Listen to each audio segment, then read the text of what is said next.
Hey folks, Matt from artoftheimage.com. Got another viewer who's trying to decide what camera to buy. A lot of people are this time of year because it's really good prices right now.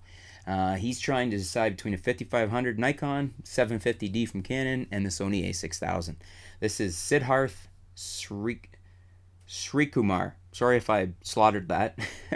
Hey there, I'm a little confused over which camera to choose between the Nikon D5500, Canon 750D, or the Sony a6000. My priorities are image quality, low light performance, and video quality.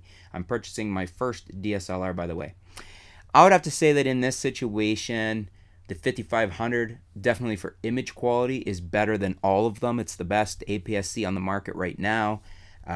Certainly the 5500 has a better focus system in it than both the 750D and the a6000. Although 750D is a nice little camera, I don't have a problem with it. That would probably be my ranking: D5500, 750D, and Sony a6000. One of my biggest problems with the Sony a6000 is battery life, overheating in video, and just the lens selection is not good for a reasonable price. The kit lens on the a6000 is not going to perform anywhere near as nice as the kit lens on the D5500 or on the 750D from Canon, for that matter. So you're going to have to spend a lot more money to solve the lens issue, because that's the problem with Sony right now. They don't have great performing lenses at budget prices, whereas Nikon and Canon do. Sony doesn't. You're going to have to spend big bucks to get into the higher level Sony lenses, unless you get, like as people have pointed out in the past, manual focus older stuff, but then you lose autofocus. So that's why I usually don't dwell on that, because I always want a lens that does autofocus, unless I'm using it for a very specific use, like a certain type of video or something. Other than that, I want a full autofocus lens. I like my autofocus lenses.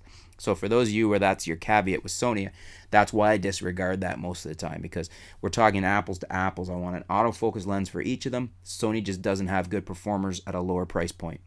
So my recommendation would be the Nikon D5500, very close to that, and just depending on your preference, try them out in the store. I mean, I wouldn't have a problem if you went with the Canon 750D either. The Sony a6000 would be, my last choice for those reasons. Always like the little camera, but I don't like the battery issues. I don't like the overheating in video, and I've never been able to sort out how to get decent lens quality for Sonys without paying a lot of money or sacrificing autofocus. So that's my answer. What do you guys think? Do you agree with me? Leave your comments below. Let's help Siddharth out. Thanks for your question, Siddharth, and stay tuned. We'll be back soon here at artoftheimage.com.